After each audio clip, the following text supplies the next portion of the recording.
अब बात आती है ऑब्जेक्ट क्रिएशन की, जो कि अभी काफ़ी लाइटली पढ़ेंगे हम, बाकी ऑब्जेक्ट्स क्लासेस बाद में आएगी जावा में। तो अभी तो बस स्ट्रिंग्स में कुछ काम आने वाला है, तो इसलिए पढ़ रहे हैं। तो पहले तो कंपैरिजन हो जाए सी प्लस प्लस और जावा में क्या डिफरेंस है ऑब्जेक्ट क्रिएशन में।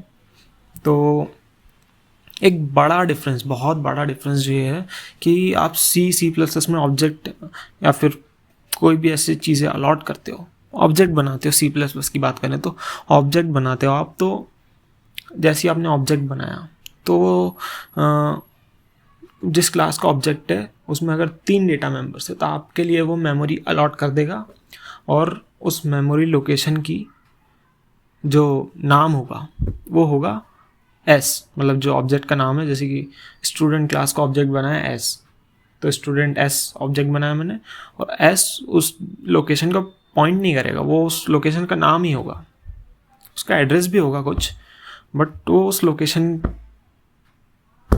का नाम होगा एक तरीके से। और जावा में ऐसा होता है कि वो ऑब्जेक्ट बनाता है, पहले तो ऑब्जेक्ट बनाने का सिंटेक्स अलग है, प्लस ऑब्जेक्ट बनाते हैं हम, तो ऑब्जेक्ट बना देते हैं पर उसका कुछ नाम नहीं होता, वो बस हीप एरिया में होता है। वो उस ऑब्जेक्ट का एड्रेस आप किसी रेफरेंस को अलॉट करते हो। तो ये डिफरेंस होता है मेन डिफरेंस सी और सी प्लस प्लस और जावा में। तो जैसे कि आपने सिंटेक्स इसमें ऐसा होता है कि आप पहले ऑब्जेक्ट का क्लास का रेफरेंस क्रिएट करते हो ऑब्जेक्ट रेफरेंस, और फिर उस क्लास का ऑब्जेक्ट क्रिएट करके उस ऑब्जेक्ट का एड्रेस उस रेफरेंस में अलॉट कर देते हो। जैसे कि मैंने स्टूडेंट एस से पहले रेफरेंस क्रिएट किया, फिर S equals to new student parenthesis, ऐसे मैं दूसरी लाइन से मैंने न्यू स्टूडेंट करके एक ऑब्जेक्ट बना लिया। अब ऑब्जेक्ट तो बन गया, उसका एड्रेस एस में अलॉट कर दिया, S equal to new student करके। उसी लाइन में अगर एक ही लाइन में सब कुछ करना हो तो student S equals to new student parenthesis line close. तो ऐसे बनता है इसमें ऑब्जेक्ट। अब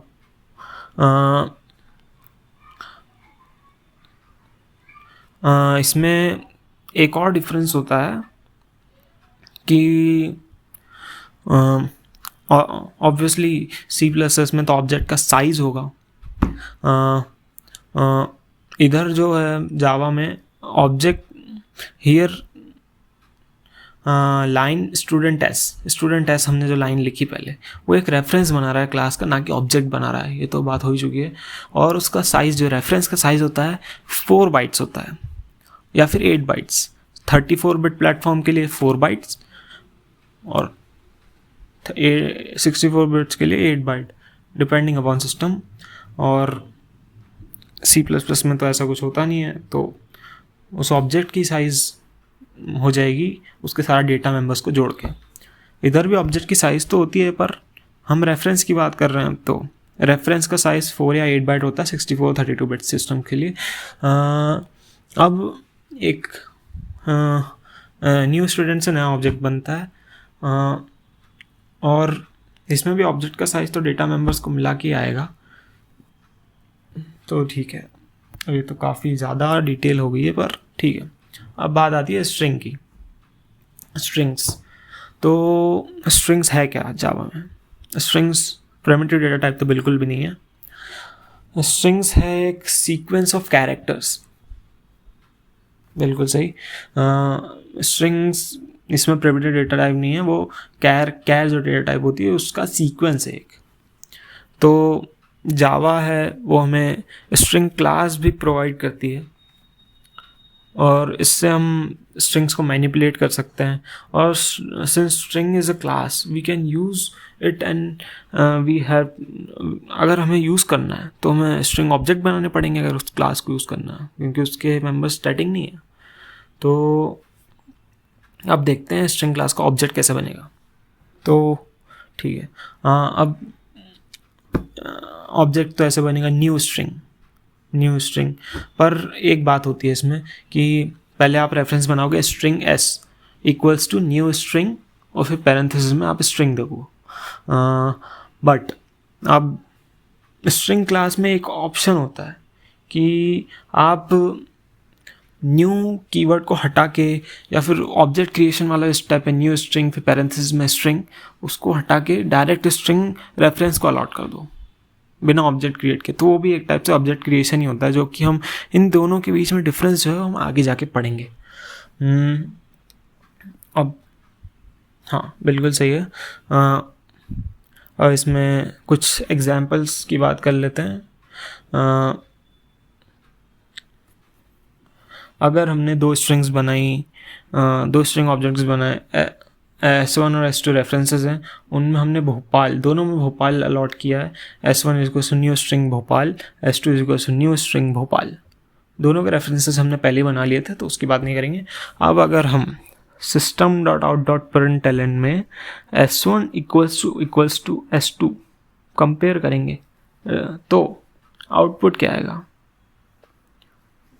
हमने दोनों को कंपेयर किया, दोनों में वैल्यूज़ भी एक जैसी है, तो आंसर आएगा फॉल्स। क्यों? ट्रू आना चाहिए, भोपाल भोपाल तो बराबर ही है, क्योंकि हम इक्वल्स टू लगा के उनके रेफरेंसेस कंपेयर कर रहे हैं। रेफरेंसेस में तो डिफरेंट एड्रेसेस होंगे ना, क्योंकि भोपाल भोपाल भले ही सेम है, बट वो अलग अलग जगह पे स्टोर्ड होंगे, उनका एड्रेस इन रेफरेंसेस में गया होगा, तो एड्रेस तो सेम नहीं है दोनों रेफरेंसेस का, इसलिए फॉल्स होगा। अब अगर हम ऐसा करें, दोनों को प्रिंट कराएं, तो है तो सेम ही स्ट्रिंग, और हमें जावा एड्रेसेस तो एक्सेस करने की परमिशन नहीं देती है एक्चुअली, क्योंकि जावा उतनी फ्री नहीं है रेफरेंसेस को लेके जितनी कि पॉइंटर्स में, सी में हम पॉइंटर्स से यूज़ कर सकते हैं। एक और बात कि although both S1 and S2 are references and they hold addresses of string objects, but we have to print them. Java is not showing the address stored in reference, rather it is showing string stored in objects. तो अगर हम S1 S2 को print कराते हैं तो उनका address नहीं आता है, उनमें स्टोर्ड ऑब्जेक्ट की वैल्यू आती है।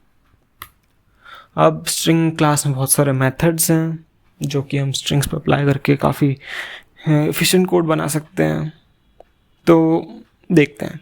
स्ट्रिंग क्लास में पहला आता है लेंथ मेथड, जो कि हमें किसी स्ट्रिंग की लेंथ बताता है। दूसरा आता है इक्वल्स मेथड, तीसरा आता है इक्वल्स इग्नोर केस मेथड, चौथा आता है कैर एट। ओके, तो बात कर ही लेते हैं लेंथ मेथड की, पहले बात करते हैं। तो ये सब मेथड्स हैं, तो डॉट लेंथ ऐसे यूज़ करेंगे इनको, लेंथ के पैरेंथेसिस में नहीं देंगे कुछ। तो एस स्ट्रिंग है, उसकी लेंथ निकालना है, तो एस डॉट लेंथ, और इसको किसी इंटीजर में अलॉट भी कर देंगे, क्योंकि रिटर्न करेगा लेंथ तो स्टोर करना पड़ेगा ना किसी चीज़ में। तो S dot length integer X equals to S dot length, तो ऐसे स्टोर कराएंगे लेंथ। अब आती है दूसरे की बारी कैर एट मेथड। अब स्ट्रिंग में ये बात होती है कि हम सी और C++ की तरह इसमें स्ट्रिंग जो होती है वो एरे में स्टोर नहीं होती है, ऐसे कि हम उसके एक एक इंडेक्स को जाके एक्सेस कर लें, क्योंकि एरे में तो हम इंडेक्सेस को जाके एक्सेस कर सकते हैं स्क्वायर ब्रैकेट के थ्रू, बट इसमें ऐसा नहीं कर सकते कि आप ऐसे स्ट्रिंग है तो एस के बाद स्क्वायर ब्रैकेट लगा के उसमें इंडेक्स दे दो और आपको उस इंडेक्स की वैल्यू मिल जाए। इसमें हमें वही चीज़ करने के लिए कैर एट मेथड की यूज़ करना पड़ता है। तो अगर हमारी स्ट्रिंग है एस, तो अगर हमें उसके थर्ड इंडेक्स पे क्या वैल्यू है वो पता करना है, वो रिटर्न करवानी है, तो S dot char at 0 parenthesis में 0 नहीं 3 थर्ड इंडेक्स पे जो देखना है, तो एस डॉट कैर एट 3, और इसको स्टोर करा देंगे किसी कैरेक्टर में, क्योंकि ऑब्वियसली ये कैरेक्टर रिटर्न करेगा उस जगह पे। तो कैर एट मेथड है। इसके बाद बात आती है इक्वल्स मेथड की। इक्वल्स मेथड क्या करती है? ऑब्वियसली दो स्ट्रिंग को कंपेयर करती है। S1 स्ट्रिंग है, S2 स्ट्रिंग है, तो ये कंपेयर करेगी और हमें ट्रू या फॉल्स देगी आउटपुट में। तो S1 डॉट इक्वल्स पैरेंथेसिस में S2, दोनों इक्वल हुई, बिल्कुल सारे अपर के मतलब केस सेंसिटिव होती है ये वाली मेथड। तो दोनों को कंपेयर करेगी, इक्वल, दोनों इक्वल हुए तो ट्रू रिटर्न हो जाएगा, फॉल्स हुए तो फॉल्स रिटर्न हो जाएगा। अब अगर हमें पूरा केस सेंसिटिव कंपैरिजन नहीं करना, मतलब भोपाल का बी कैपिटल हो और दूसरी स्ट्रिंग में सब लोअर केस हो, तो भी हमें ट्रू चाहिए, तो हम डॉट इक्वल्स इग्नोर केस ये वाली मेथड यूज़ करते हैं। इक्वल्स मेथड तो केस सेंसिटिव है, dot equals ignore case method ये केस को इग्नोर कर देती है, बस वैल्यू को चेक करती है वहाँ पे। तो केस को इग्नोर करते हुए अगर कोई दो स्ट्रिंग्स सेम है, s1 dot equals ignore case s2, तो ट्रू या फॉल्स दे देगी उस बेसिस पे केस को इग्नोर करते हुए। अब स्ट्रिंग्स को दूसरा तरीका भी बनाने का कि हम, हाँ वही बात करी थी कि एक तो प्रॉपरली ऑब्जेक्ट बनाए हम s1 string s equals to new string bracket में भोपाल, या फिर जो दूसरा तरीका जिसकी हम बात कर रहे हैं string s equals to Bhopal, direct हम अलॉट कर दें रेफरेंस को। तो ये भी एक वैलिड तरीका है, इससे काम हो जाता है। पर हम इसकी बात बाद में करेंगे कि इसमें एक्चुअल डिफरेंस क्या है। अब बात आती है कंकैटिनेटिंग स्ट्रिंग्स। कंकैटिनेशन मतलब दो स्ट्रिंग्स को मर्ज कर देना।